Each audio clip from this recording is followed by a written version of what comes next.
மனங்களில் ஒரு எண்ணம் புறையோடி இருக்கிறது. இஸ்லாமியர்கள் என்று சொன்னால் கல்வி அறிவு இல்லாதவர்கள், அறிவு இல்லாதவர்கள், படிக்காதவர்கள் என்ற எண்ணம் இருக்கிறது.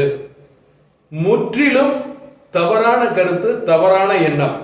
அவர்கள் எதை கண்டுபிடித்தார்கள், என்ன செய்தார்கள் என்றெல்லாம் கேட்கக்கூடிய அளவிலே இன்று மக்கள் மனோநிலை மாறி இருக்கிறது. அந்த மனோநிலையை, அவர்களுடைய தவறான மனோநிலை என்பதைத்தான் நான் இங்கே சுட்டிக்காட்ட விரும்புகிறேன். அல் குவாரிஸ் என்பவர் மேத்தமெட்டிக்ஸை கண்டுபிடித்தவர் அல் குவாரிஸ். அவருடைய பெயரால் தான் அல்ஜிப்ரா இருக்கிறது. அதை போல அல்கோரிதம் என்று சொல்லி இன்று வரை நாம் கம்ப்யூட்டராக இருந்தாலும் சரி, லேப்டாப்பாக இருந்தாலும் சரி, கைபேசியாக இருக்கக்கூடிய ஆண்ட்ராய்டாக இருந்தாலும் சரி, இதெல்லாம் அந்த அல்கோரிதம்ல தான் வேலை செய்கிறது.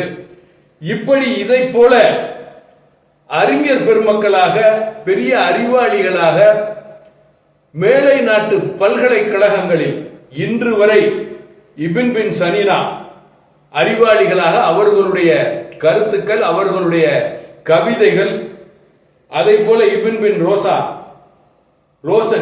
ரோசன் அவர்களுடைய கவிதைகளும் அவர்களுடைய சொற்பொழிவுகளும் இன்று வரை மேலை நாடுகளிலே பல பல்கலைக்கழகங்களிலே பேசப்படுகிறது.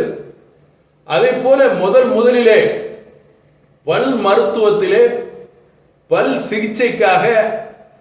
சிகிச்சை செய்தவரும் இஸ்லாமிய அறிஞர் தான், இஸ்லாமிய மருத்துவர் தான் என்பதை உலகம் புரிந்து கொள்ள வேண்டும்.